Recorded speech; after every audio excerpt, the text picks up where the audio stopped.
আসসালামু আলাইকুম। জেনজির নতুন গল্প কি শুনছেন তো আপনারা? জেনজির নতুন গল্প হচ্ছে শেখ মুজিবুর রহমান হিন্দু। তার নাম আসলে শেখ মুজিবুর রহমান ছিল না, কলকাতা সিভিল কোর্টে এফিডেভিট করে তার নাম রাখা হয়েছে শেখ মুজিবুর রহমান। তার আসল নাম ছিল দেবদাস চক্রবর্তী। দেবদাস চক্রবর্তী কে? দেবদাস চক্রবর্তী হচ্ছে কলকাতা সিভিল কোর্টের যে একজন আইনজীবী ছিল চণ্ডীদাস, তার মেয়ে ছিল গৌরীবালা এবং তার অ্যাসিস্ট্যান্ট ছিল অরণ্য চক্রবর্তী।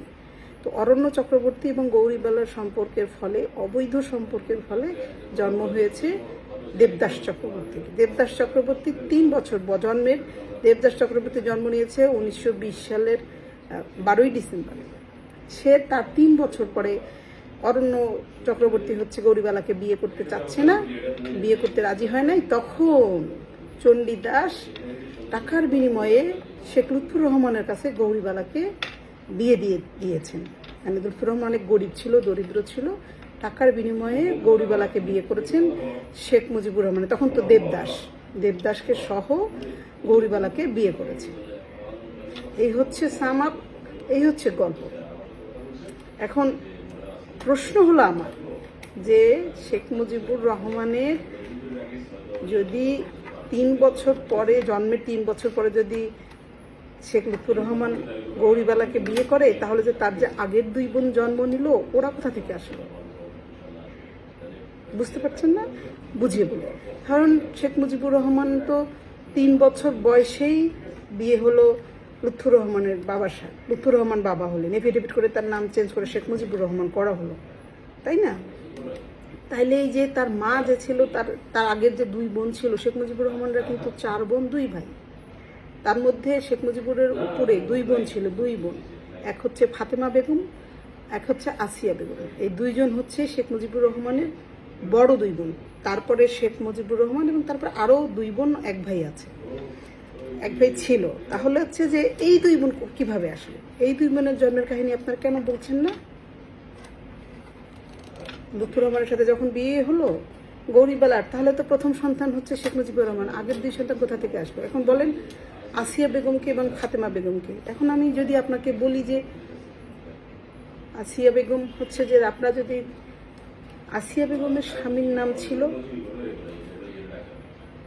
ইলিয়াস আহমেদ চৌধুরী, তার ছেলের নাম হচ্ছে নূর-এ আলম চৌধুরী, সাবেক চিফ হুইপ।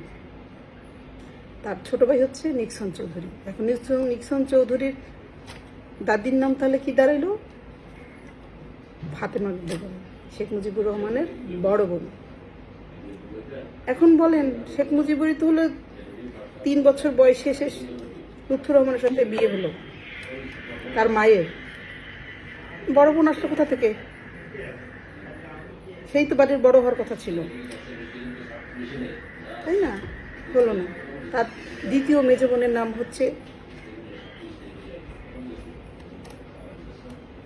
আসিয়া বেগম। আসিয়া বেগমের ছেলের নাম হচ্ছে শেখ ফজলুল হক।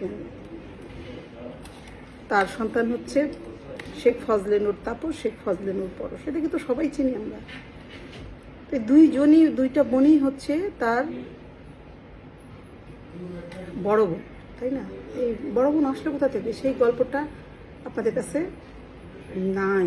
এখন আসেন যে সিভিল কোর্ট একটা যে আপনারা এফিডেভিট দেখাচ্ছেন, যে সিভিল কোর্টে এফিডেভিট করে তার নাম বদল করা হয়েছে। এখন বলতেছেন, আপনারা যে বলছেন যে 1923 সালে এফিডেভিট করা হয়। আর হচ্ছে আপনি কি জানেন এই কলকাতা সিভিল কোর্টের জন্ম কত সালে? এই কলকাতা সিভিল কোর্টের জন্ম কত সালে জানেন? কলকাতা সিভিল কোর্টের জন্ম হচ্ছে 1949 সালের 17ই ডিসেম্বর।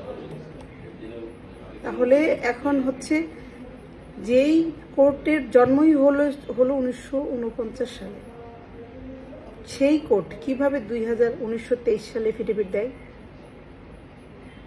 বলেন, এই হিসেব কি আপনাদের কাছে আছে? সেই হিসেব তো আপনারা করেন নাই। আর একটা কথা, দ্বিতীয় দফা বলছেন যে শেখ লুৎফুর রহমানের পরিবার এত গরিব ছিল। আপনারা কি জানেন 1920 সালেই ওই গোপালগঞ্জের টুঙ্গিপাড়াতেই শেখ লুৎফুর রহমানদের 2 তলা মানে বিল্ডিং বাড়ি ছিল, 2টা বাড়ি আলাদা আলাদা করেছিল এবং 2টাই পাকা ইট দিয়ে তৈরি।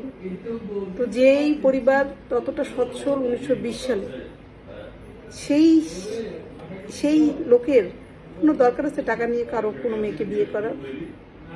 নিশ্চয়ই নেই। এবং সেই বাড়িটা কিন্তু এখনো আমরা দেখতে পাই। 1971 সালে সেই বাড়িতেই কিন্তু আগুন দিয়েছিল হানাদার বাহিনীরা। এই এখনো আছে সেই বাড়িটা, ইট দিয়ে গাঁথাই বাড়ি, এবং অনেক পোক্ত, অনেক শক্ত। আমি নিজে সেখানে গিয়েছি, আমি দেখে এসেছি সেই বাড়ি, টঙ্গিপাড়ার লুৎফর রহমানের বাড়ি। শেখ লুৎফর রহমানের নিজে যে বাসাটায় বাস করতো সেই বাড়ি দেখে এসেছি, 2টা বাড়ি দেখে এসেছি। এবং এখন গল্প বলছেন যে এই যে গল্প, গৌরীবালার গল্প, এই যে অরণ্য চক্রবর্তীর গল্প, চণ্ডীদাসের গল্প, ধানমন্ডি 32 নম্বরের আশেপাশের স্থানীয় বাসিন্দারা বলে দিতে পারে।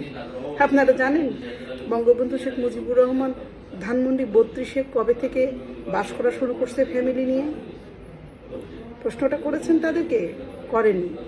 কারণ বঙ্গবন্ধু শেখ মুজিবুর রহমান 1961 সালের 1 অক্টোবর 1961 সালের 1 অক্টোবর ধানমন্ডি 32-এ বসবাস শুরু করেন। তখন তার বয়স কত? 40 বছর। তো 40 বছর বয়সে এসে ধানমন্ডিতে উনি বসবাস করা শুরু করলেন। 40 বছর, 3 বছর বয়সে ওনার মায়ের বিয়ে হয়েছে। 40 বছর বয়সে একটা বয়স্ক লোকের ফ্যামিলির গল্প আশেপাশের লোকজন কিভাবে জানবে বলেন? মানে একটা গল্প বলারও তো, মানে মিথ্যা বলারও তো একটা থাকতে হবে না, রেলিভেন্টলি কিছু একটা ঘটনা যুক্ত থাকতে হবে। আপনার তো যে চাঁদে ছাই দেখে এখনো দেখছেন, মানে আগেও দেখলেন, 13 সালেও দেখলেন, 20-এও দেখলেন, এখন আবার 25-এ এসেও দেখছেন। আপনাদের চোখে কি সমস্যা না মাথায় সমস্যা?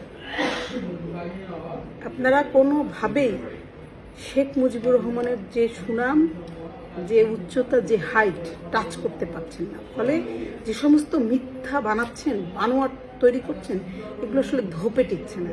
ওই সমস্ত মিম করে, রিল করে, ইউটিউব করে, গল্প দিয়ে, এই সমস্ত কোনো কিছু করে আসলে বঙ্গবন্ধুর যে নাম, যে অর্জন, যে খ্যাতি, যে জনপ্রিয়তা, এটাকে কোনোভাবেই খাটো করা যাবে না।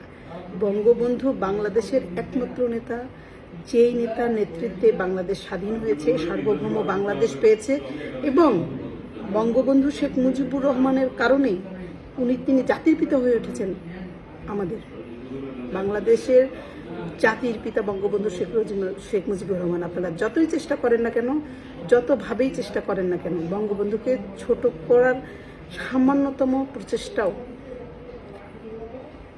সফল হবে না। আপনারা দেখেছেন না, এই যে 24-এ আপনারা তার যতগুলো মুরাল ছিল সব ভেঙে দিয়েছেন, যত কিছু চিহ্ন ছিল সব মুছে ফেলার চেষ্টা করেছেন, 32 গুড়িয়ে দিয়েছেন। তারপরেও মানুষ তাকে শ্রদ্ধা জানাচ্ছে, কারণ মানুষের অন্তর জুড়ে আছে শেখ মুজিবুর রহমান, বঙ্গবন্ধু শেখ মুজিবুর রহমান। এটা শুধু নাম না, এটা এখন মানুষের বিশ্বাস, এটা এখন মানুষের আদর্শ, এটা এখন মানুষের চেতনা। আপনাদেরকে শুধু একটাই কথা বলবো, শুধু মানে আগাগোড়া অবয়ব নিলেই মানুষ হয় না, চিন্তা ভাবনা বিবেচনা বোধও থাকতে হয়। মান এবং হুঁশ মিলেই মানুষ। অন্য সকলের জন্য বলবো, ভালো থাকবেন, সুস্থ থাকবেন, নিরাপদে থাকবেন।